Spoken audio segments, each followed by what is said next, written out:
Magandang po sa lahat.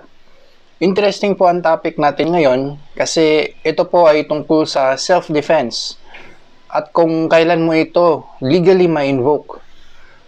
Marami na po tayong naririnig sa news or nakikita sa telebisyon about self-defense.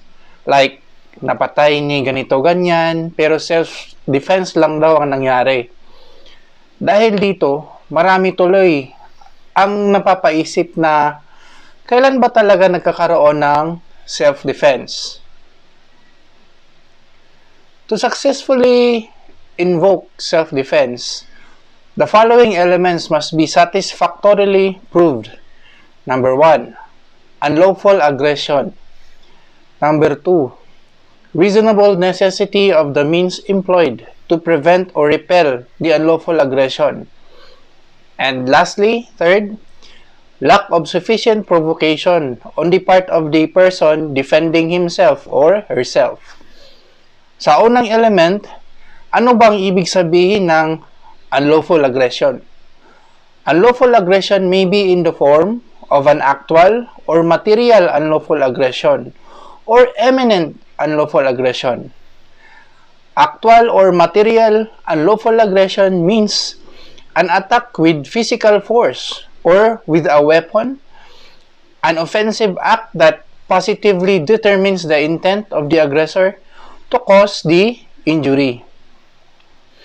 Imminent unlawful aggression naman means an attack that is impending or at the point of happening.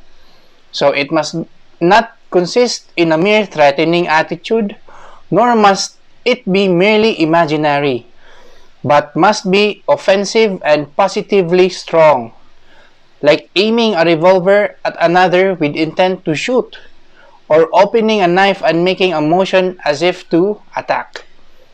Sa madaling salita, present lang ang unlawful aggression kapag may totoo talagang banta sa buhay mo at based sa circumstances, ang paniniwala mo ay mapapahama ka kapag wala kang gagawin upang i-counter ito o labanan ito.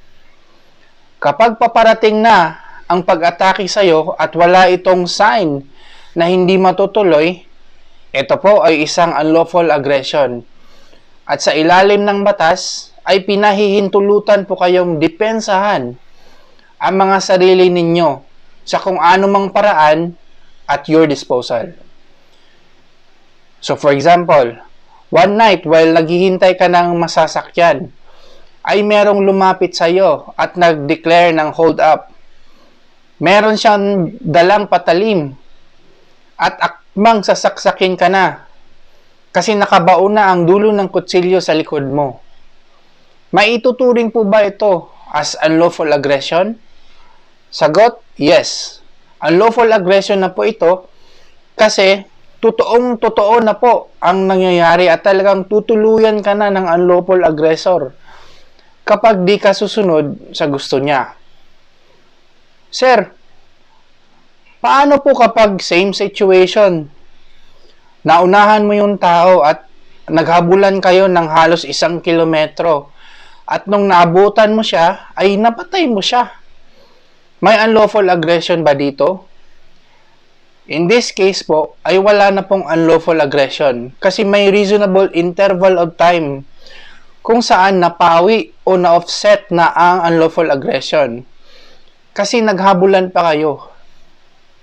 Remember that imminent po na may unlawful aggression at mangyayari na talaga at wala na kayong chance or makareact or makatakas. Second, reasonable necessity of the means employed in repelling the aggression. Reasonable necessity of the means employed to repel the unlawful aggression does not mean absolute necessity. It must be assumed that one who is assaulted cannot have sufficient tranquility of mind to think, calculate, and make comparisons that can easily be made in the calmness of reason. The law requires rational necessity, not indispensable need.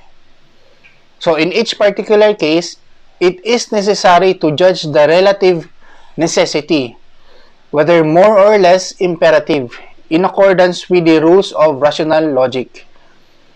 The accused may be given the benefit of any reasonable doubt as to whether or not he employed rational means to repel the aggression. Ibig sabihin po dito ay since na-identify mo na mayroong presence ng unlawful aggression na directed against sa inyo, ang natural na tendency ng tao ay ang pagkuha ng sandata o bagay upang makounter ang unlawful aggression. Sa mga instances na ito, hindi po expected ang inaatake na makapag-isip ng sakto dahil na din sa bilis at intense ng pangyayari. Kaya expected na siya ay kukuha ng anumang bagay na nasa possession niya o nasa paligid niya. Pag nangyari po ito, ay usually ang bagay o sandata na ginamit upang i-repel o ilayo ang paparating na unlawful aggression ay hindi equivalent o akma sa paparating na aggression. Huwag po tayong mag-alala kung mangyayari ito. Kasi sabi ng batas ay ang means to repel the unlawful aggression does not pertain to material equivalence, but rather sa rational equivalence siya nagmamatter. So for example, ang taong aatake sa iyo ay may hawak na itak at ikaw bilang isang pulis, hawak mo ay baril, which is far more superior compared sa itak. Ang paggamit ng baril is considered as a rational equivalence po sa pangyayari na ito kasi wala na po kayong time na mag-react sa paparating na aggression at ang tanging sandata lang at your disposal ay ang baril ninyo since you are a police officer. Sir, paano po kapag ang umaatake sa iyo ay 4 flat lang ang height at ang gamit niya ay isang maliit na martilyo, pero ikaw ay isang 7-footer ang height at ang gamit mo ay isang samurai sword na sobrang haba? Justified po ba na gamitin mo ang samurai sword against sa 4 flat na height na unlawful aggressor? In this case po, hindi. Kasi may mga material and physical disadvantages ang tao na atake sa iyo. Maliit lang po siya at martilyo lang ang hawak niya. Samantala ikaw, meron kang height at reach advantage. At gamit mo pa ay isang samurai sword. So parang susungkitin mo lang siya pag ganun. In this case, wala pong mangyayaring self-defense dahil sa numerous disparity between the unlawful aggressor and the victim.